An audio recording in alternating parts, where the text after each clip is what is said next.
जिवंत देव येशू ख्रिस्ताच्या नावामध्ये आपल्या सर्वांचे हार्दिक स्वागत आहे. आपणा सर्वांस जिवंत देवाचा सलाम. परमेश्वर आपणा सर्वांस आशीर्वाद देव. आपण ह्या ठिकाणी पुन्हा एक वार देवाच्या विनंतीला मान दिलेला आहे. आपण सर्वांनी देवाच्या विनंतीला होय म्हटलेला आहे आणि तुम्ही ह्या ठिकाणी त्याच्या चरणी जमलेला आहात. तर नक्कीच माझा विश्वास आहे की देव आपल्याला आशीर्वाद देणार आहे आणि जो अभ्यासक्रम आपण करत आहोत त्याच्यामध्ये तर नक्कीच आपल्याला परमेश्वर प्रोत्साहन देणार आहे, आपल्याला पुढे चालवणार आहे. तर देवाचं वचन ऐकण्या अगोदर आपण प्रार्थना करू. गुडघे टेकू प्रार्थना करू.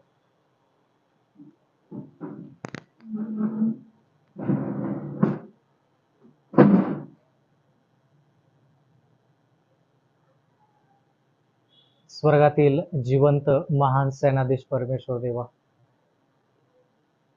तू राजांचा राजा आहेस, प्रभूंचा प्रभू आहेस. परमेश्वरा, आमचा सर्वांचा तू कैवारी आहेस आणि म्हणून परमेश्वरा आम्ही आमचं सर्वस्व घेऊन तुझ्याकडे आलेलो आहोत, कारण की त्या सर्वस्वावर परमेश्वरा फक्त तुझाच हक्क आहे आणि तुझ्याशिवाय परमेश्वर आम्हाला कोणी नाही. परमेश्वरा, जरी आम्ही ह्या जगामध्ये जगत असलो, जरी आमच्याकडे पैसा असला, आमच्याकडे नोकरी असली, आमच्याकडं कुटुंब असलं, आमच्याकडे मान सन्मान असला, तर सर्व गोष्टी परमेश्वरा तुझ्यापासून आहेत हे आज आम्ही घोषित करीत आहोत. प्रेमळ पित्या, आज लीन नम्र अंतकरणाने तुझ्याकडे येत आहोत, कारण की तू आम्हाला बोलवलेला आहेस आणि तुझा आवाज ऐकून परमेश्वरा तुझी लेकरं तुझ्या चरणी जमलेली आहेत. परमेश्वरा, मोकळ्या हाताने आणि परमेश्वरा भग्न अंतकरणाने आम्ही तुझ्या चरणी येऊन विनंती करत आहोत की कृपा करून आमच्यावरती तुझा आशीर्वाद पाठव, तुझा पवित्र आत्मा पाठव आणि परमेश्वरा आजचं वचन जे आहे ते आशीर्वादित कर. परमेश्वरा, त्या वचनाचा आशीर्वाद आम्हाला मिळावा, आमच्याद्वारे इतरांना देखील मिळावा, अशी कळकळीची नागराची विनंती आम्ही तुझ्या चरणी करत आहोत. प्रेमळ पित्या, खूप अशी लेकरं आहेत जे ह्या सत्यापासून वंचित आहेत. काही लेकरं परमेश्वर आज येऊ शकली नाहीत, काही लेकरं येण्याच्या मार्गावरती आहेत. त्या सर्वांना परमेश्वरा ह्या ठिकाणी तू सुखरूप ठेव. परमेश्वरा, आजचं वचन फार महत्वाचं आहे आणि ते वचन ऐकत असताना आम्हाला कोणत्याही बाकीचा विचार आमच्या मनामध्ये न येता परमेश्वरा सैतानानं आमच्यामध्ये कार्य न करता पवित्र आत्म्यानं आमच्यामध्ये कार्य करावं, लक्ष देण्यासाठी, सर्व गोष्टी ग्रहण करण्यासाठी आणि परमेश्वरा त्या गोष्टी आमच्या अंतःकरणामध्ये साठवून ठेवण्यासाठी, ते जोपासण्यासाठी परमेश्वर आम्हाला तो सायन मदत कर. परमेश्वर, आमच्यामध्ये ताकद नाही, आमच्यामध्ये इच्छाशक्ती नाही, सर्व गोष्टी आम्ही परमेश्वरा तुझ्यावरती अवलंबून आहोत. विनंती करत आहोत, आमच्या संगती राहा आणि आजचा अभ्यासक्रम, आजची भक्ती तुझ्या गौरवासाठी असू दे आणि आमच्या आध्यात्मिक प्रगतीसाठी असू दे. कारण की विनंती, या सर्व प्रार्थना परमेश्वर आम्ही स्वतःच्या इच्छानुसार आणि स्वतःच्या नावामध्ये नाही, तर आमचा उद्धार करता, आमचा तारण करता जिवंत देव येशू ख्रिस्त याच्या प्रियन गोड नावात मागतो, म्हणून तो ऐक.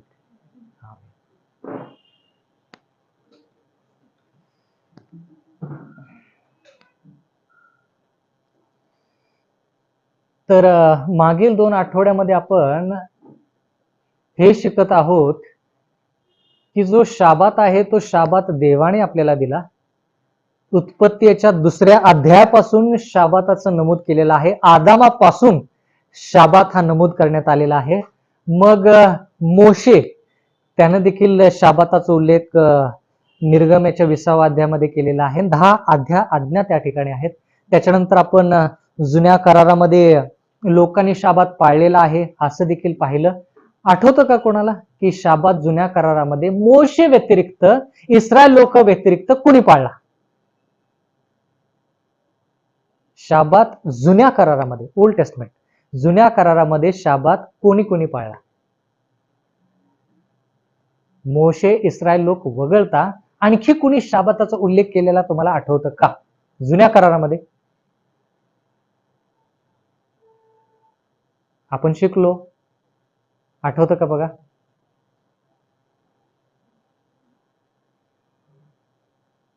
Question is, besides Moses and the children of Israel, who are the people in the Old Testament who kept Sabbath? Who mentioned about Sabbath in Old Testament? Old Testament. आदम आणि हवा त्याच्यानंतरच्या गोष्टी आहेत. आदम आणि हवा, मोशे, इस्रायल लोक त्यांना सोडून, बर ठीक आहे, इस्रायल लोक म्हटल्यानंतर सगळेच आले त्याच्यात. तर मोशे वगळता आणि सर्वसाधारणतः इस्रायल लोक वगळता शाबात कुणी कुणी पाळला? एका विशिष्ट व्यक्तीचं नाव सांगा ज्यानं शाबाताविषयी लिहिलेलं आहे, शाबात त्यानं पाळलेला आहे. फक्त मोशेच माहित आहे, इस्रायल लोकच माहित आहे, त्याच्या वगळता कोणीच नाव माहित नाही आपल्याला ज्यानं जुन्या करारामध्ये शाबात पाळला. यहोशुवा कुठे लिहिले की त्याने शाबात पाळलेला आहे? आपल्याला माहित आहे की तो इस्रायल ह्याच्यातलाच आहे, त्याने शाबात पाळला, पण नमूद केलेला असं दाखवा. Where it is written. दुसरं नाव सांगा जे तुम्हाला माहित आहे ज्याने शाबात पाळला, त्यानं शाबाताविषयी उल्लेख केला.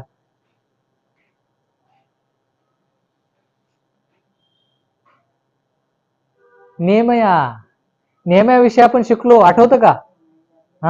नेहम्या काय म्हणाला की बाबा ज्या वेळेस शाबात सुरू होईल त्यावेळेस ते वेशीचे दरवाजे काय करायचे? बंद करायचे. कुणी आत यायचं नाही, कुणी बाहेर जायचं नाही, खरेदी विक्री करायची नाही.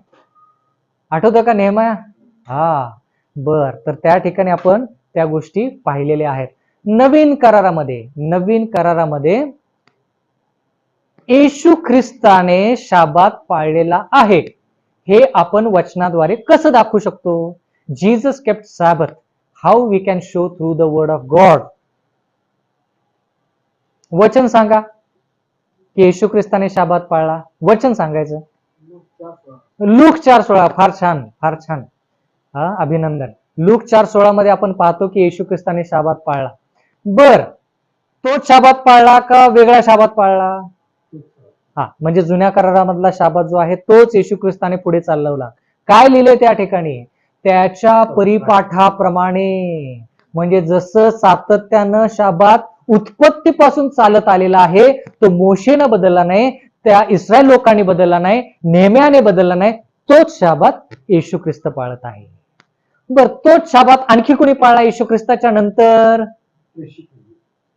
बर, प्रेषितांच्या अगोदर किंवा येशू ख्रिस्ताच्या काळामध्ये येशू ख्रिस्त वगळता?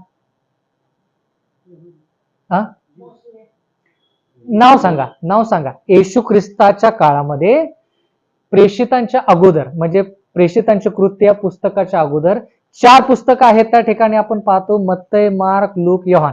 याच्यामध्ये येशू ख्रिस्ताच्या म्हणजे येशू ख्रिस्ताला वगळता आणखी कोणी शाबात पाळला? वचनाद्वारे सांगा. मार्क नाही, कुणी पाळला? नाव सांगा. वचन सांगा कुठे आहे? बरोबर आहे उत्तर. ते सांगतायत मरी मगदलिनीनं शाबात पाळला. बरोबर का चूक हो? बरोबर का? बरं, ठीक आहे. वचन कुठे आहे सांगा. तिनं शाबात पाळला. अंदाज नाही. बरोबर आहे, जवळपास आहे उत्तर. फार बरोबर आहे, जवळपास. वचन सांगा.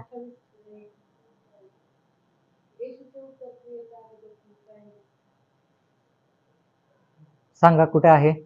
फार जवळचं उत्तर दिले, सापडलं पाहिजे उत्तर. येशू ख्रिस्ताच्या नंतर त्यांनी सांगितलं मरियम मगदलिनीनं शाबात पाळला. वचन कुठं आहे? काय संदर्भ आहे त्या ठिकाणी की त्यांनी शाबात पाळलेला आहे?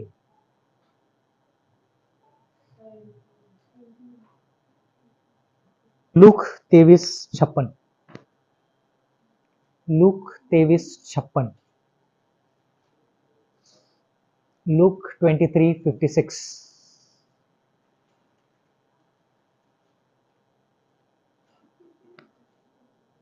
मग त्यांनी परत जाऊन म्हणजे येशू ख्रिस्त मरण पावला. बर, ठीक आहे, पुढे. सुगंधित द्रव्य सुवासिक तयार केले.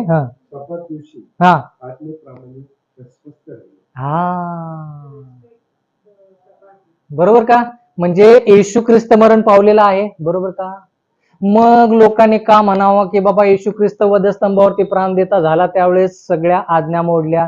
लगेच या ठिकाणी आपल्याला पाहायला मिळतं की त्याचेच लोक ज्या दिवशी तो मरण पावला त्या दिवशी त्यांनी गडबडीनं काय केलं? ते सुगंधित द्रव्य तयार केलं आणि शाबात विसाव्याचा दिवस आहे म्हणून त्या दिवशी त्यांनी विसावा घेतला. सगळ्यात जवळची घटना बरं का. शाबात पाळलेल्याची सर्वात जवळची घटना म्हणजे काय? की ह्या लोकांनी त्या दिवशी ते सुगंध द्रव्य शाबाताच्या अगोदरच तयार करून ठेवलं नाही, शाबाताच्या दिवशी त्यांनी विसावा घेतला. मग तुम्ही जे वचन सांगितली की पहिल्या दिवशी ते आले, मग ते शाबात संपल्यानंतर त्यांनी विसावा घेतल्यानंतर ते पहिल्या दिवशी आले, कोणाला शोधायला? येशू ख्रिस्ताला शोधायला.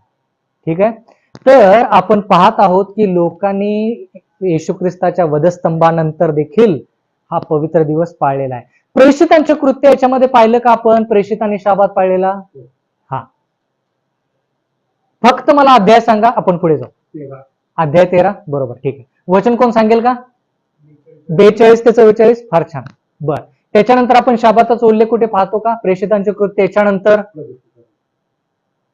बर, प्रगटीकरणामध्ये पाहतो. त्याच्या अगोदर कुठे वाचतो का शाबाताविषयी किंवा विसाव्याचा दिवस? बर, प्रगटीकरणामध्ये पहिल्या अध्यायामध्ये आपण काय पाहतो? योहान ज्याने प्रगटीकरणाचं पुस्तक कधी लिहिलं? जवळपास 90 ते 100 इसवी सन या दरम्यान लिहिलं. त्या काळामध्ये योहान म्हणतो की मी प्रभूच्या दिवशी आत्म्याने संचारित झालो. बर, ठीक आहे. तर शाबात बदललेला नाही. मग शाबात कधी बदलला याच्याविषयी आपण मागील 2 आठवड्यापासून शिकत आहोत.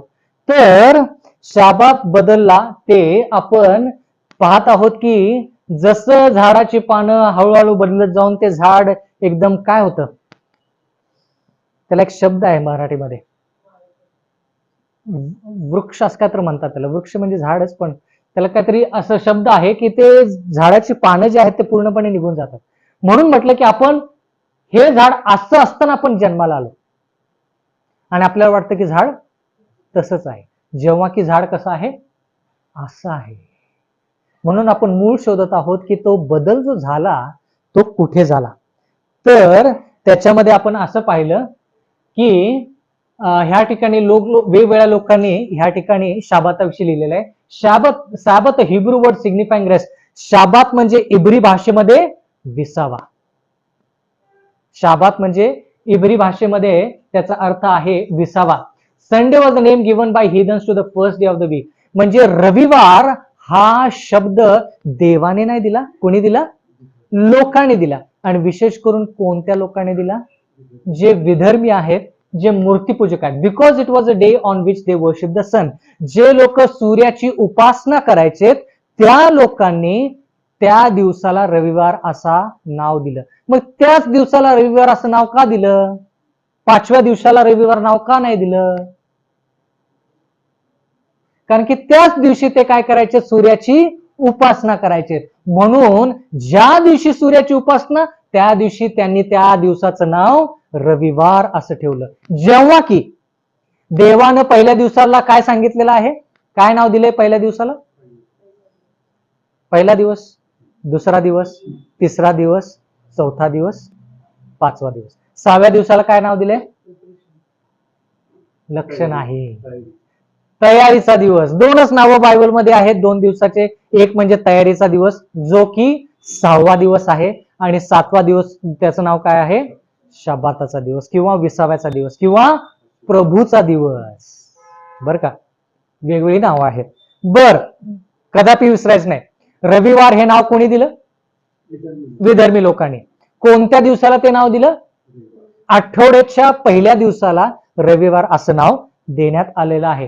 हे तुम्ही फोटो काढू शकता, तुम्ही हे पाहू शकता की हे जे आपण शिकतो ते बरोबर आहे की नाही. बर, सूर्याची उपासना तुम्हाला पाहायला मिळते का इथं? हे तर सूर्य आहे, इथं सूर्य आहे, आणि ह्या जुन्या काळातल्या हे आहेत वास्तू आहेत ज्या आपल्याला लोकांनी आपल्या समोर ठेवलेली आहेत, आणि ती सूर्याची उपासना आहे. ठीक आहे. बर, तर आता कॉन्स्टंटीन सम्राट ह्याच्याविषयी शिकलो, लवकर पुढे जात आहोत. कॉन्स्टंटीन सम्राट जो आहे त्याला इंग्लिशमध्ये एम्परर म्हणतात. तो जवळपास 306 इसवी सन ते 337 इसवी सन त्या काळामध्ये त्यानं काय केलं, तर त्याचं राज्य जे होतं त्या राज्यामध्ये 2 धर्माचे, कमीत कमी 2 धर्माचे लोक होते. एक म्हणजे विधर्मी आणि दुसरे म्हणजे कोण? ख्रिस्ती. असं कोणतं राज्य तुम्हाला माहित आहे का? देश माहित आहे का ज्यामध्ये आपला देश वगळता अशा देशामध्ये 2 धर्म आहेत? एका देशामध्ये 2 धर्म आहेत, पण तरी पण ते एक राष्ट्र आहे. Which country has 2 religions but it is a 1 country? Europe, Rome. कोणकोणते धर्म आहेत त्याच्यात?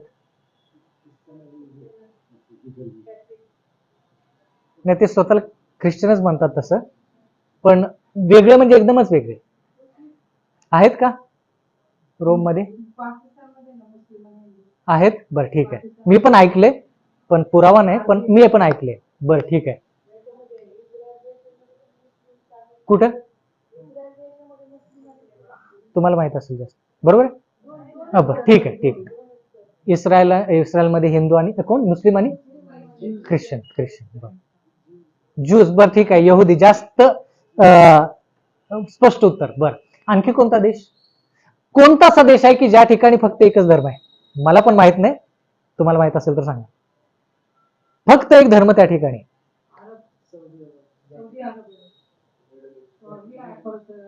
सौदी अरब मध्ये भारतीय लोक नाहीत? नाही नाही नाही नाही नाही, प्रश्न हा पूर्णपणे एकच धर्म आहे का असा कोणता देश तुम्हाला माहित आहे का? व्हॅटिकन. बर ठीक आहे,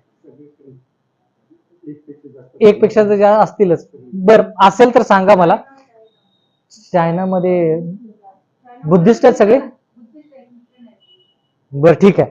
तर ह्या राज्यामध्ये, रोमच्या राज्यामध्ये ख्रिस्ती लोक होते आणि विधर्मी रोम होते. येशू ख्रिस्ताचा ज्यावेळेस वधस्तंभावरती त्याला खेळण्यात आलं त्यावेळेस रोमचं राज्य होतं, आणि ते रोमचं राज्य विधर्मी होतं बरं का. त्या ठिकाणी पोपची सत्ता नव्हती, पोपची सत्ता यायची होती. तर त्या काळचं जे रोम होतं ते रोम कसं होतं? विधर्मी, म्हणजे मूर्तीपूजक रोम होतं. ती रोम कशाची उपासना करायचं? सूर्याची उपासना करायची आणि वेगवेगळ्या मूर्त्यांची उपासना करायची. ठीक आहे. तर मग त्या सम्राटाला प्रश्न पडला की बाबा माझं राज्य सगळ्यांनी एकतेमध्ये राहिलं पाहिजे, म्हणून मी काय करेन, आता विधर्मी लोकांना पण एक आणि ख्रिस्ती लोकांना पण एक ठिकाणी मी एकत्र करीन. म्हणून त्यानं एक केलं. कसं एक केलं? तर त्यानं हुकूम काढला 331 इसवी सन मध्ये. On the venerable day of sun, let the magistrates and people residing in cities rest and let all the shops be closed. मग तो म्हणाला की बाबा रविवारचा जो दिवस आहे, काय लिहिले तिथं? सन. म्हणजे कोणता दिवस? रविवार, सूर्याचा दिवस. त्या दिवसामध्ये कोणीही कामकाज करायचं नाही. सगळे जे सरकारी कार्यालय आहेत ते काय असले पाहिजेत? बंद असले पाहिजे. 321 इसवी सन. कोणत्या सम्राटाने? कॉन्स्टंटीन सम्राटाने हा हुकूम काढला. आता तो सम्राट आहे म्हटल्यानंतर तो हुकूम काढू शकतो, बरोबर का? मग आता काम करायचं नाही हे कोणत्या दिवशी आहे? देवाच्या वचनानुसार 7व्या दिवशी आहे, बरोबर. तो हुकूम कुणी काढला की 7व्या दिवशी कामकाज करायचं नाही? परमेश्वराने. हा हुकूम कुणी काढला? माणसाने. माणसाने हुकूम काढला आठवड्याच्या पहिल्या दिवशी कामकाज करायचं नाही, जेव्हा की देव म्हटला की आठवड्याच्या 7व्या दिवशी कामकाज करायचं नाही. ऐकायचं कोणाचं? तर ह्या ठिकाणी त्यानं दोन्ही धर्मांना काय केलं? एकत्रित केलं, मिश्रित केलं. आणि मग दोन्ही धर्मांना मिश्रित केल्यानंतर काय झालं? तर ह्या ठिकाणी कॅथलिक वर्ल्ड या पुस्तकामध्ये पान नंबर 809, लक्षात राहील का? कॅथलिक वर्ल्ड म्हणजे कॅथलिक जग ह्या पुस्तकामध्ये पान नंबर 809 या ठिकाणी लिहिलेलं आहे, sun was a foremost god with heathendom. म्हणजे सूर्य जो होता तो विधर्मी लोकांचा काय होता? देव होता. There is in truth something royal kingly about the sun, making it a fit emblem of Jesus the son of justice. मग त्या ठिकाणी असं सांगण्यात आलं की येशू ख्रिस्त पण काय आहे? की सूर्य काय आहे? येशू ख्रिस्ताचा एक प्रतीक आहे. आपण वाचलं मलाकीमध्ये की येशू ख्रिस्ताला कशाची उपमा दिलेली आहे? सूर्याची उपमा दिलेली आहे. पण येशू ख्रिस्त आणि हा सूर्य जो आपण दररोज पाहतो तो फरक आहे ना. येशू ख्रिस्त निर्माण करता आहे आणि जो सूर्य आपण दररोज पाहतो तो निर्मिती आहे. तर सैतानाने सम्राट, रोमी सम्राटाचा वापर करून जी भक्ती निर्माणकर्त्याला दिली पाहिजे, जी उपासना निर्माणकर्त्याची झाली पाहिजे, पूजा उपास करणाऱ्याची म्हणजे थोडक्यात निर्माणकर्त्याची झाली पाहिजे, त्या ठिकाणी कोणाची झालेली आहे? निर्मितीची झाली. ठीक आहे, पुढे. Hence the church in these countries would seem to have said, keep that old pagan name. It shall remain consecrated, sanctified. And thus the pagan Sunday dedicated to Balder became a Christian Sunday sacred to Jesus. म्हटल्यानंतर काय झालं? लोकांनी त्या राजानं हुकूम काढला की बाबा जुनं नाव आहे तेच नाव ठेवूया, नाव बदलायला नको. आणि त्यांनी काय नाव ठेवलं? ख्रिश्चन संडे, म्हणजे ख्रिस्ती लोकांचा रविवार. ही सुरुवात कुठे झाली हो? 321 इसवी सन. आपण कोणत्या वर्षामध्ये आहोत? 2024 मध्ये. 321 मध्ये तिथं सांगितलं की बाबा ते नाव तसंच असू दे, पण ख्रिस्ती लोकांनी त्या दिवशी काय करायचं? मंदिरामध्ये येऊन उपासना करायची. आणि ज्या लोकांना मंदिर नाही त्यांनी विधर्मी लोकांचे जे मंदिर आहेत, जिथं मूर्तीपूजा होते, त्या ठिकाणी काय करायचं? त्या ठिकाणी येऊन तुम्ही तुमच्या येशू ख्रिस्ताची पूजा करा. आणि ती कधी करा? रविवारच्या दिवशी करा. सुट्टीच पाहिजे, रविवारी घ्या. मी तुम्हाला एक प्रश्न विचारेन, त्याचं उत्तर तुम्हाला पुढच्या आठवडी मला द्यायचंय. भारतात रविवारची सुट्टी कोणामुळे आली आणि कशी आली हे तुम्ही मला सांगायचं. सुट्टीचा दिवस भारतामध्ये कोणता आहे? त्याचं मूळ शोधून काढायचं आणि ते मला सांगायचं. बर, आता ह्या ठिकाणी आपण असं पाहत आहोत की त्या ठिकाणी नाव काय देण्यात आलं? ख्रिस्ती रविवार, म्हणजे ख्रिस्ती लोकांचा रविवार असं नाव देण्यात आलं. कशामुळं? विधर्मी लोक पण त्याच दिवशी उपासना करायचे आणि ख्रिस्ती लोक पण त्याच दिवशी त्यांनी काय केली? उपासना करायला सुरुवात केली. बर, आता इथं तुम्हाला आठवड्याची नावं दिसत नाहीत, पण 1 तारीख जे आहे ते रविवार, 2 तारीख सोमवार, 3 तारीख मंगळवार, 4 तारीख बुधवार, 5 तारीख गुरुवार, 6 तारीख रविवार शुक्रवार आणि 7 तारीख शनिवार. आता प्रत्येक वेळेस असं होतं का हो? नाही होत. कधी कधी शनिवारी तारीख 6 येते, कधी कधी शनिवारची तारीख 1 असते, कधी कधी 10 असते, कधी कधी 20 असते, कधी कधी 25 असते, पण कधीच 32 नसते. बरोबर ना? तर वेगवेगळ्या तारखा शनिवार येतात, पण शनिवार बदलत नाही. आपल्याला तारखेशी काय घेणं देणं आहे का? देव असं म्हणाला की ह्या तारखेला तो दिवस पवित्र आहे असं म्हटलं का? नाही. हा दिवस कोणता दिवस? 7वा दिवस. आपलं घेणं देणं कोणत्या दिवसाशी आहे? 7 दिवसाशी घेणं आहे. मग त्या 7व्या दिवशी कोणती तारीख घेऊ दे ना, आपल्याला काही त्या तारखेशी घेणं देणं नाही. मग 28 असेल, 29 असेल, 30 असेल, 31 असेल, कोणतीही तारीख असू दे, आपल्याला तारखेशी काय घेणं देणं नाही, आपल्याला दिवसाशी घेणं देणं आहे. बरोबर? ठीक आहे. म्हणून मी काय म्हटलं की विचार करायचा की बाबा मी जे अनुकरण करतोय ते बरोबर आहे का चुकीचं आहे. आपण शिकलो, जर ते बायबलमध्ये आहे तर त्याच्यावरती मी विश्वास ठेवेन, जर ते बायबलमध्ये नाही तर ते माझ्यासाठी नाही. बर, परिषद लौदिकिया हिची परिषद 325 इसवी सन मध्ये, त्या परिषदेमध्ये काय झालं? Christian shall not judaize and be idle on Saturday. म्हणजे तिथं लिहिलंय की शनिवारच्या दिवशी कोणीही स्वस्थ किंवा आळशीपणा करायचा नाही, त्या दिवशी स्वस्थ बसायचं नाही. But the Lord's day they shall specially honour as being Christians. Lord's day, आता इथं काय लिहिले? प्रभूचा दिवस. Shall if possible do no work on that day. शनिवारी काम करा, शनिवारी काय विसावा घेऊ नका, पण प्रभूच्या दिवशी, यांच्याप्रमाणे प्रभूचा दिवस कोणता? रविवार. त्या दिवशी काय करायला सांगितलंय? त्या दिवशी होता येईल तेवढं जमेल तर विसावा घ्या. No work on that day, म्हणजे त्या दिवशी काम करू नका. ही रविवारची जी सुट्टी आली आहे ते 20, 25, 30, 40, 50 वर्षापूर्वीची गोष्ट नाही. If however they should found Judaizing, they shall be shut out from Christ. म्हणजे इथं लिहिलंय, जर त्यांनी असं केलं नाही, काय केलं नाही तर शनिवारी कामकाज केलं नाही आणि रविवारी कामकाज केलं, तर ते येशू ख्रिस्तापासून वेगळे होतील. येशू ख्रिस्त त्यांना स्वतःपासून वेगळं करेल. काय? शाबात पाळल्यावर येशू ख्रिस्तापासून वेगळा होईल असं ते म्हणतात. त्यांचं म्हणणं आहे की रविवारच्या दिवशी सुट्टी घ्या, शनिवारच्या दिवशी काम करा. जर तसं केलं नाही तर तुम्ही काय व्हाल, येशू ख्रिस्तापासून वेगळे व्हाल. येशू ख्रिस्त तुम्हाला बाजूला करेल, तो तुम्हाला बंद करेल, तुमच्यापासून ते वेगळा होईल. म्हणजे देवाचं वचन एक सांगतं आणि हे ठिकाण एक वेगळं सांगतं. असा फरक होता का?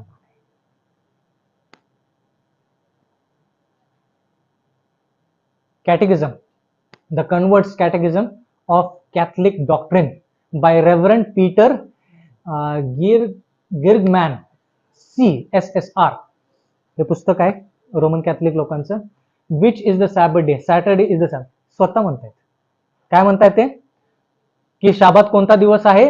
शनिवार. आता त्यांनी आणखी जास्त स्पष्टीकरण दिलेलं आहे. 7वा दिवसच नाही तर शनिवार हा शाबात आहे, हे तेच सांगतायत.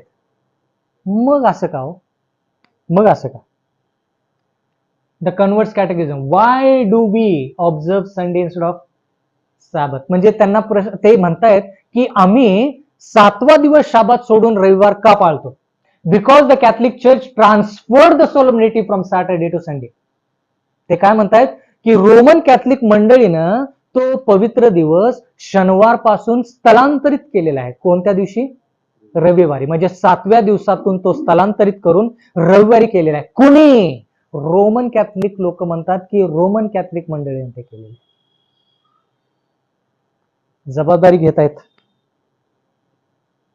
कैथलिक एनसाइक्लोपीडिया आपने देखा है ये किताब? है आपके पास? ठीक. बर, कॅथलिक एनसाइक्लोपीडिया काय लिहिले? व्हॉल्यूम 4 पान 153. The church after changing the day of rest from the Jewish Sabbath of the 7th day of the week to the first day made the third commandment refer to the Sunday as the day to be kept holy as the Lord's day. म्हणजे त्यांनी काय केलं? 7वा दिवस जो यहुदी लोकांपासून पहिल्यापासून जो चालत आलेला आहे तो 7वा दिवसाचा शाबात काढून त्यांनी रविवारच्या दिवशी शाबात ठेवला. आणि तिसरी आज्ञा काय ठेवली? शाबात दिवस पवित्र पाळा, ही तिसरी आज्ञा केली. जेव्हा की बायबल अनुसार तिसरी आज्ञा कोणती? परमेश्वराचे नाव व्यर्थ घेऊ नको. शाबाताची आज्ञा कितवी आहे? 4थी आहे. जेव्हा की ह्यांच्या पुस्तकामध्ये रोमन कॅथलिक मंडळीमध्ये शाबाताचा उल्लेख आहे, पण कोणत्या शाबाताचा? 7व्या दिवशी शाबाताचा नाही, आठवड्याच्या पहिल्या दिवसाचा शाबाताचा उल्लेख आहे. आणि आठवड्याच्या पहिल्या दिवसाचा शाबात पाळावा लोकांनी, म्हणून त्यांची आज्ञा तिसरी आज्ञा म्हणते की त्या दिवशी तुम्ही तो दिवस पवित्र ठेवा. आपण मागच्या आठवड्यात इथं थांबलो होतो. परत एकदा ह्या ठिकाणी 10 आज्ञा पवित्र शास्त्रामध्ये अशा आहेत, जेव्हा की रोमन कॅथलिक मंडळमध्ये 10 आज्ञा अशा आहेत. आता तुम्हाला एका पाठीमागे एक वाचून दाखवतो. Thou shall not have any other gods before me. पहिली आज्ञा, माझ्या अखेरीस तुला अन्य देव नसावेत. दुसरी आज्ञा, कोरी मूर्ती करू नको. स्वर्गामध्ये, पृथ्वीवरील, पृथ्वीच्या खाली, जलाशयामधल्या कोणत्याही गोष्टीची प्रतिमा करू नको, त्याला दंडवत करू नको, कारण की मी देव ईर्षावान देव आहे. आणि जे लोक माझ्या विरुद्ध किंवा मूर्तीपूजा करतात त्यांना 3ऱ्या-4थ्या पिढीपर्यंत काय करतो? शासन करतो. ह्या सर्व गोष्टी आहेत. तर त्या ठिकाणी ती दुसरी आज्ञा आहे, बरोबर. तिसरी आज्ञा कोणती? तिसरी आज्ञा कोणती बायबलमध्ये? देवाचे नाव व्यर्थ घेऊ नको. 4थी आज्ञा शाबात. 5वी आज्ञा आई वडिलांचा मान राख. 6वी आज्ञा खून करू नको. 7वी आज्ञा व्याभिचार करू नको. 8वी आज्ञा चोरी करू नको. 9वी आज्ञा खोटी साक्ष देऊ नको. 10वी आज्ञा अभिलाषा बाळगू नको.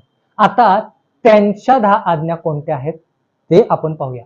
जर कोणाला हे आज्ञांचं पुस्तक मिळालं त्या मंडळीचं तर कृपा करून घेऊन या, आपण ते पडताळून पाहू शकतो. पहिली आज्ञा, I am the Lord your God, you shall not have strange gods before me. पहिली आज्ञा त्यांची कोणती? की माझ्या अखेरीस तुला, स्ट्रेंज म्हणजे वेगळे देव नसावेत. दुसरी आज्ञा, you shall not take the name of the Lord your God in vain. दुसरी आज्ञा त्यांची कोणती आहे? माझे नाव, देवाचे नाव व्यर्थ घेऊ नको. दुसरी आज्ञा काढून टाकली. दुसरी आज्ञा कोणती आहे? कोरी मूर्ती करू नको. आता ती आज्ञा जर असती तर रोमन कॅथलिक लोकांनी विचारलं असतं, बाबा येशू ख्रिस्ताची मूर्ती का, मरियमची मूर्ती का, पेत्राची मूर्ती का, ह्या संताची मूर्ती का. म्हणून ती आज्ञाच काढून टाकली, जेणेकरून लोकांना समजू नये की बाबा मूर्तीपूजा चुकीची आहे हे समजू नये, म्हणून आज्ञाच काढून टाकली. मग आता एक आज्ञा काढून टाकली म्हटल्यानंतर त्याच्या बदली दुसरी आज्ञा आली पाहिजे. 10 आज्ञा कशा तरी केल्या पाहिजेत. 9 आज्ञा करून चालणार नाहीत. पूर्ण जगाला 10 आज्ञा माहित आहेत. मग हे म्हणाले की बाबा आमच्यात पण 10 आज्ञा कशात तरी काहीतरी करून 10 आज्ञा आल्या पाहिजेत. मग त्यांनी तिसरी आज्ञा आहे ती दुसरीला नेली. बर, तिसरी आज्ञा काय? Remember to keep the holy the Lord's day. तिसरी आज्ञा अर्धी पण नाही, एकच वाक्य ठेवलं. शाबाताविषयी किती वचन आहेत सांगा मला. शाबाताची आज्ञा 4थी आज्ञा आहे, त्याच्यासाठी किती वचन निर्गम याच्या 20व्या अध्यायामध्ये आहेत? मोजून सांगा किती वचन आहेत शाबाताच्या आज्ञेसाठी. निर्गम 20 मध्ये शाबाताच्या आज्ञेसाठी किती वचन आहेत?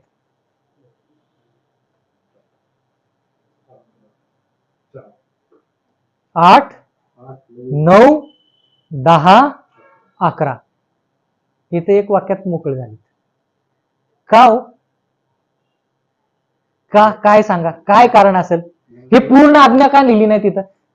आज्ञाच लिहायची होती ना पवित्र दिवसाची, शाबाताची. मग इथं का लिहिलं नाही की पूर्ण आज्ञा? एकच वाक्य का लिहिलं नाही? म्हणजे फरक सांगा ना. ह्या वाक्यामध्ये साबात दिवस पवित्र पाळण्यासाठी काय कर? आठवण ठेव, हे एकच वाक्य. पण इथं शाबात दिवस पवित्र पाळण्यासाठी आठवण ठेव, त्या दिवशी तू कामकाज करू नको. तू, तुझा मुलगा, तुझी मुलगी, तुझा दास, तुझी दासी, तुझे गुरेढोरे सगळे कोणीही शाबात त्या दिवशी कामकाज करू नये, कारण की तो जिवंत देवाचा शाबात आहे. 6 दिवस देवाने श्रम केले आणि सर्व सृष्टी निर्माण केली, 7व्या दिवशी त्यानं विसावा घेतला, म्हणून त्या दिवशी त्यानं आशीर्वादित ठेवून तो पवित्र केला. एवढं सगळं गायब का?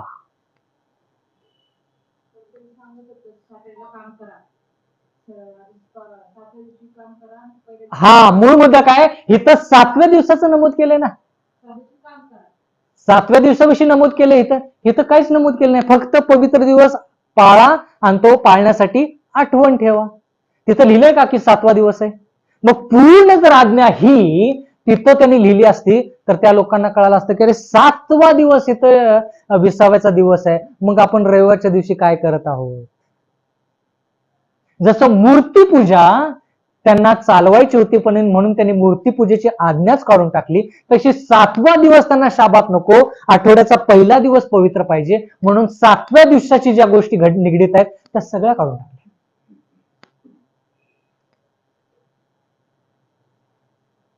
हुशारपणा.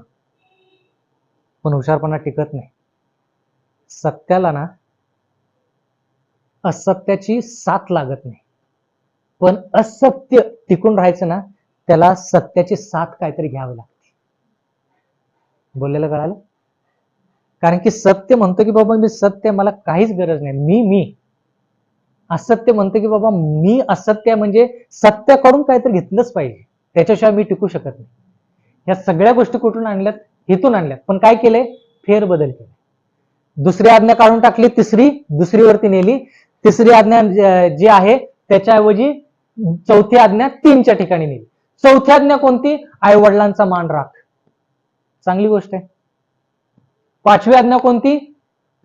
जी 6वी आहे ती 5वीवरती गेली. इथं 6वी आज्ञा कोणती आहे? खून करू नको. इथं 5वी आज्ञा खून करू नको. इथं 7वी आज्ञा कोणती? व्याभिचार करू नको. तिथं 6वी आज्ञा कोणती? व्याभिचार करू. म्हणजे एक वर घेतलेलं आहे. कारण की का? ही दुसरी आज्ञा काढून टाकली. बर, 6वी आज्ञा व्याभिचार करू नको. 7वी आज्ञा चोरी करू नको. 8वी आज्ञा शेजाऱ्याविषयी खोटी साक्ष देऊ नको. मग आता 9वी आज्ञा कोणती पाहिजे? 9वी आज्ञा कोणती पाहिजे? ही जर आज्ञा 8ला गेली तर ही आज्ञा 9ला गेली पाहिजे, बरोबर ना? 10वी आज्ञा कोणती आहे? लोभ धरू नको. ती कुठे गेली? 9वीला गेली. मग आता 10वीचं काय करायचं? 10च्या 10 संपल्या. म्हणून 10वी साठी त्यांनी काय केलं? Thou shall not covet your neighbor's goods. म्हणजे 9वी आज्ञा जी आहे त्याचे 2 भाग केले, आणि एक 9 साठी आणि एक 10 साठी. कशा तरी 10 आज्ञा झाल्या पाहिजे. आता ह्या दोन्ही आज्ञा मिळून कोणती अभिलाषा बाळगू नको. इथं काय लिहिलंय, thou shall not covet your neighbour's wife. शेजारच्या पत्नीची अभिलाषा बाळगू नको, ही 9वी आज्ञा त्यांची. आणि 10वी आज्ञा कोणती, शेजाऱ्यांच्या वस्तूचा अभिलाषा बाळगू नको, ही 10वी आज्ञा त्यांची. जेव्हा की ह्या दोन्ही आज्ञा ह्या ठिकाणी एकच आहेत, पण त्यांनी 2 केल्या, कशा तरी 10 आज्ञा केल्या पाहिजे. हा गोंधळ आहे आणि हा गोंधळ आपल्या समोर आलाच पाहिजे. नाहीतर आपल्याला कळत नाही की आपण ज्या गोष्टी शिकत आहोत ह्या का शिकत आहोत हे कळलं पाहिजे. ह्या गोष्टी आहेत. तुम्ही स्वतः पडताळून पहा ना, स्वतः पडताळून पहा. जर तुम्हाला खात्रीच करून घ्यायची असेल, जा तुम्ही रोमन कॅथलिक मंडळीमध्ये, म्हणा की बाबा हे पुस्तकं द्या म्हणा, बाकीची पण पुस्तकं वाचा आणि म्हणा की बाबा हे असं का आहे.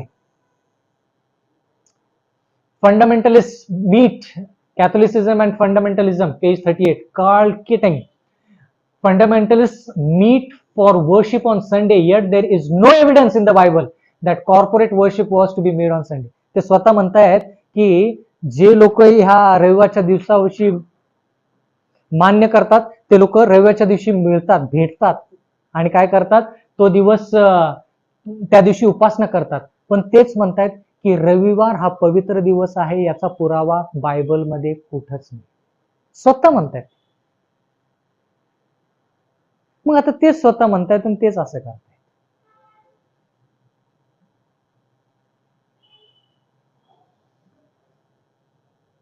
प्रश्न विचारतो, जमलं तर उत्तर द्या. कधी तुम्ही एखाद्याचं वाईट केलेलं आहे, त्याच्याविषयी काय वाईट बोलला असाल किंवा त्याला काहीतरी इजा पोहोचवली असेल, त्याच्यामुळे त्याला दुःख सहन करावं लागले असेल, आणि मग ज्या वेळेस लोक विचारतात त्या माणसाला, अरे कुणी केलं कुणी केलं कुणी केलं कुणी केलं, आणि मग तुम्ही स्वतः म्हणता की हा मीच केलं, असं कधी झालंय का? जबाबदारी घेतली का बाबा हा मीच केलं, ते मुद्दाम मी केलं, तसं मला त्याला दाखवायचं होतं, असं कधी झालंय का? नाही कधी झालं. फार चांगली लोक आहेत, खूप लोकांच्या आयुष्यामध्ये तसं होतं. ते करतात आणि म्हणतात की मीच ते केलं. एक गोष्ट की त्यांना फार बरं वाटतं की बाबा त्यांनी त्या व्यक्तीला त्रासात टाकलं, म्हणून ह्यांना फार मोठा मान सन्मान की बाबा माझ्यामुळं त्याला त्रास झाला, बरं झालं, मला तेच पाहिजे होतं. इथं तेच चाललंय, आम्हीच ते केलं, पण आम्हाला काही पुरावा नाही की रविवार हा बायबलमध्ये पवित्र दिवस आहे. The Jewish Sabbath, the day of rest, was of course Saturday. तेच म्हणतात की जो यहुदी शाबात पाळायचे तर अगोदरचे लोक शाबात पाळायचे, तो कोणता? नक्कीच तो शनिवार आहे. It was Catholic church, it was Catholic church that decided Sunday should be the day of the worship for Christians in order of resurrection. मग तेच म्हणतात की कॅथलिक मंडळीचीच ही इच्छा होती की ख्रिस्ती लोकांनी रविवार हा पवित्र पाळावा. का? कारण की त्या दिवशी येशू ख्रिस्त पुनरुत्थान पावला. अगोदर काय म्हणाले? रविवार म्हणजे कशाची उपासना? सूर्याची उपासना. ते कॉन्स्टंटीन पासून सुरू झालं. आता हे काय म्हणतायत? आता रविवार जो आहे ना, तर आता सूर्याची उपासना म्हटल्यानंतर लोकांना कळेल, अरे सूर्याची उपासना कशी काय? येशू ख्रिस्ताच्या पुनरुत्थानाची उपासना. म्हणजे जेवढं होईल तेवढं काय करायचं? लपवायचं, पुढे जायचं, लपवायचं, पुढे जायचं, बदल करत जायचं, बदल कर. म्हणून ते झाड लक्षात ठेवायचं. असंच ते झाड बिना पानाचं आलं नाही, त्याला वेळ लागला. ते झाडाची पानं गळून पडायला खूप वेळ लागलेली. पण ज्यावेळेस ते झाडाची पानं निघून गेले ना, त्यावेळेस आपण म्हणतो की बाबा मूळ कुठं आहे ते शोधून काढलं.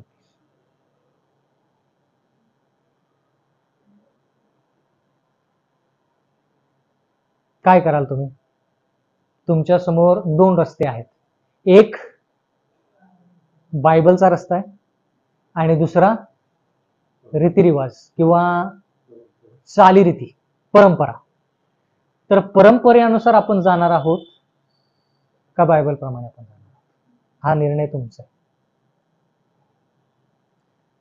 शाबात किंवा रविवार मध्ये रूपांतर 321 पासून झालं ते आपण पाहिलं.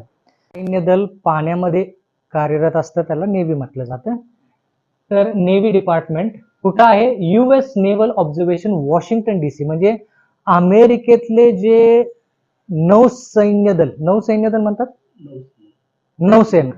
नौसेना. बरं, त्यांनी हे पत्र लिहिलेलं आहे बरं का. ते काय लिहितात पत्रामध्ये, कधी लिहिलंय पत्र, 12 मार्च 1932. त्याची ओरिजिनल कॉपी आहे माझ्याकडं, फोटो कॉपी आहे. ती फोटो कॉपी तुम्हाला मी नक्कीच दाखवेन अभ्यासक्रम झाल्यानंतर.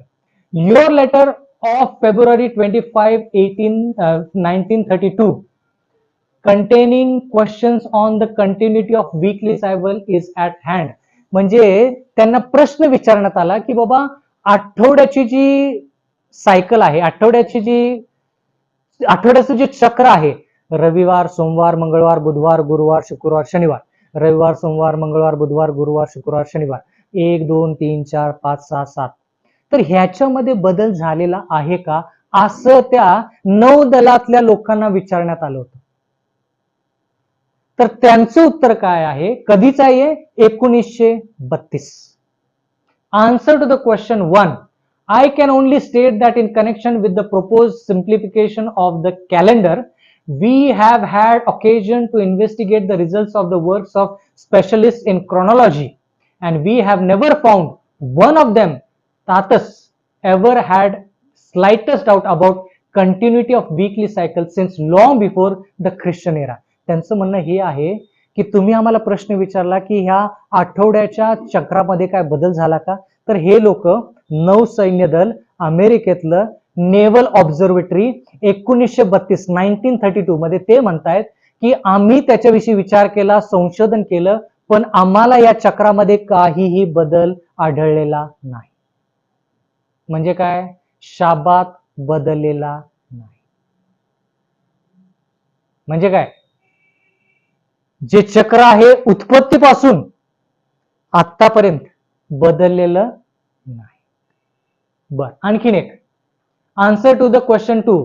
देर has been no change in the calendar in the past centuries. आणि त्यांचं हे म्हणणं आहे की जे आठवड्याचं जे चक्र आहे ना, त्या आठवड्याचं चक्र येशू ख्रिस्ताच्या काळापासून तेच आहे म्हणतात.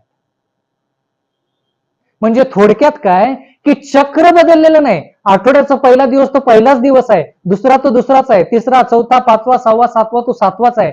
पण रोमन कॅथलिक मंडळीनं 321 इसवी सन मध्ये कॉन्स्टंटीन पासून जो बदल घडण्यात आला, त्याच्यापासून त्यांनी काय केलं की आठवड्याचा पहिला दिवस जो आहे तो काय केलेला आहे, 7वा दिवस म्हणजे शनिवार किंवा शाबात असं म्हटलेलं आहे. शनिवार नाही, शाबात असं म्हटलेलं आहे, जेव्हा की आठवड्याचा 7वा दिवस शाबात आहे. कळालं का? म्हणजे त्या चक्रामध्ये बदल नाहीये, पण ह्या लोकांनी काय केलेलं आहे, बदल घडवून आणलेला आहे.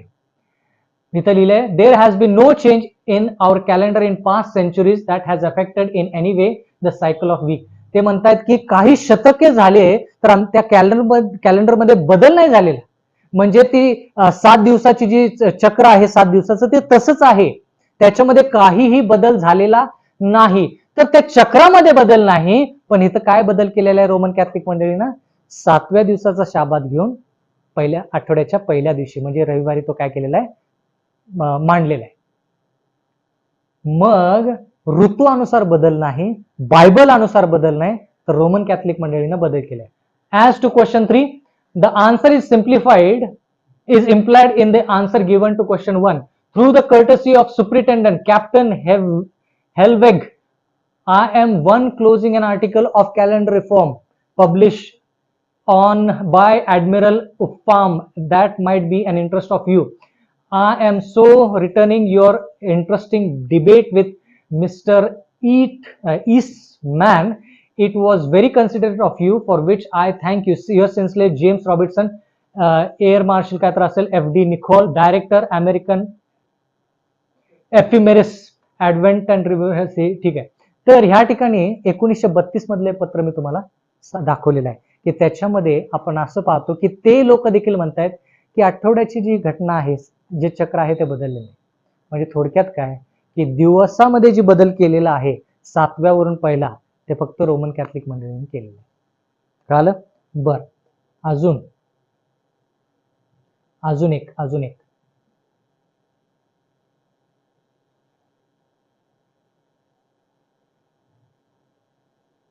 एक तुम्हाला पत्र दाखवायचंय. आता हे पत्र लंडन मधून आहे.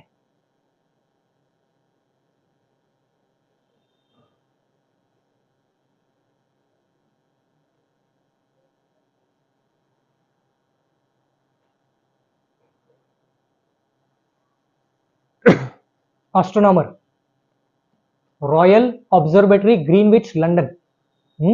आता जे हवामान वगैरे त्या सर्व खात्याचं जे अभ्यासक्रम करतात त्या सर्व लोकांचं ह्या ठिकाणी लंडन, आता अगोदरच होतं ते कुठलं होतं, नेव्हल डिपार्टमेंट अमेरिका, हे आहे लंडन मधून. तर तिथं काय लिहिले, dear sir, as far as I know, in the various changes of the calendar, there has been no change in 7-day rotation of the week, which has come down from early times. There have been attempts in French Revolution and in Russia to alter this cycle. म्हणजे ज्यावेळेस रशियामध्ये बदल घडून आला, फ्रान्समध्ये बदल घडून आला, आंदोलनं झाली, त्यावेळेस बदल घडून करण्याचा प्रयत्न केला गेला, पण तसं झालेलं नाही. In the nautical almanac in 1931, page 740, in the last paragraph, a very learned chronologist, Dr. Pothigrenham, states, when we come upon clear evidence, the period of 7 days was reckoned independently of the month and in the fact of astronomical periods. From the Jewish church, it is passed into the Christian church. You will see from the statement that no astronomical evidence connected with the 7-day period can be given. Yours faithfully, Astronomical Royal Greenwich London. आता हे पत्र मी तुम्हाला दाखवेन अभ्यासक्रम झाल्यानंतर. पण देवाच्या वचनामध्ये आपण असं पाहत आहोत की बायबलमध्ये बदल झालेला नाहीये. लोक जे अभ्यासक्रम करतात ग्रहांचा, हवामानाचा, ते म्हणतात की त्या 7 दिवसाच्या चक्रामध्ये काही बदल झालेला नाही. म्हणजे त्याचा अर्थ की जो पहिला दिवस देवाने उत्पत्तीमध्ये स्थापित केला तोच पहिला दिवस आहे, जो त्यानं 7वा दिवस ठरवला तोच आज 7वा दिवस आहे. नावं काही द्यायची ते लोकांना देऊ देत, पण 7वा दिवस तो 7वा दिवसच आहे. आजचा 7वा दिवस कॅलेंडर प्रमाणे कोणता आहे? 7वा दिवस कॅलेंडर प्रमाणे आज कोणता आहे? शनिवार आहे. शनिवार बायबलमध्ये लिहिले का? नाही. त्याचं आता ते नावं जी आहेत ते ग्रहाची नावं पुढच्या आठवडी जमलं तर मी तुम्हाला देईन की हे नाव कशामुळे पडलं, मंगळवार नाव कोणी दिलं, बुधवार नाव कोणी दिलं, गुरुवार नाव कोणी दिलं, हे नावाविषयी आपण पुढच्या आठवडी होतील तेवढं शिकण्याचा प्रयत्न करू. पण नावाशी काय घेणं देणं आहे? आपल्याला दिवस कोणता याच्याशी घेणं देणं आहे. 7वा दिवस पहिल्यापासून शेवटपर्यंत एकच आहे, त्याच्यामध्ये काही बदल झालेला नाही. पण रोमन कॅथलिक मंडळीनं काय केलेलं आहे, तो दिवस येशू ख्रिस्ताच्या पुनरुत्थानाचा दिवस म्हणून पाळा असं म्हणून स्वतः पाळला आणि इतर रविवारच्या मंडळांना ते सांगण्यात आलेलं आहे. फक्त एकच प्रश्न विचारायचा की बाबा जे लोक रविवारच्या मंडळीमध्ये आहेत त्यांना म्हणायचं की बाबा रविवारचा दिवस हा पवित्र दिवस कशावरून ठरवला जातो? तुम्हाला एकही वचन कुठंच पाहायला मिळणार नाही की आठवड्याचा पहिला दिवस जो आहे तो पवित्र आहे, कुठंच नाही. येशू ख्रिस्त त्या दिवशी पुनरुत्थान पावला, मान्य करूया, आणि येशू ख्रिस्त पुनरुत्थान पावला म्हणून त्या दिवसाला पवित्र करणं हे चुकीचं. कारण की का? बायबलला तसं सांगितलं पाहिजे की बाबा येशू ख्रिस्त त्या दिवशी पुनरुत्थान पावला म्हणून तो दिवस पाळा, किंवा म्हणून तो दिवस पवित्र, किंवा म्हणून तो दिवस पुढे चालवला पाहिजे. मग आपण पाळू ना, मग शनिवारी पाळून रविवारी पाळू. पण ज्या अर्थी बायबलमध्ये काही नाही, तुम्ही बायबल शोधा, तुम्ही मला येऊन सांगा. मी या ठिकाणी सत्य सांगण्यासाठीच आहे. सत्याचं अनुकरण मलाही करायचं आणि तुम्हालाही करायचं. मी इथं खोटंही बोलू शकत नाही, कारण की का मला उद्या हिशोब द्यायचा आहे. कारण की का देवाचा सेवक या नात्याने मला खोटं बोलून चालत नाही. जे आहे ते मी तुमच्या समोर मांडत आहे. जर तुम्हाला वाटतं की आठवड्याच्या पहिल्या दिवसाविषयी काहीतरी वचनं आहेत जे म्हणतात की तो दिवस पवित्र आहे आणि तो दिवस पाळला पाहिजे, मग आपण नक्कीच पाळू. पण तसं काही नाही. देवाच्या वचनामध्ये आतापर्यंत आपण पाहिले की 7वा दिवस विसाव्याचा, 7वा दिवस आशीर्वादित, 7वा दिवस पवित्र, 7वा दिवस प्रभूचा आहे. तो दिवस आपण घ्यायचा नाही. त्या दिवशी कामकाज केलं की मग तो दिवस आपण घेतला असं झालं. आता तो दिवस आपल्याला सापडलाय. आता तो दिवस कसा पाळायचा याच्याविषयी जर जास्त तुम्हाला शिकायचं पुढच्या आठवड्यात. परमेश्वर आपणा सर्वांस आशीर्वाद देव. आमेन.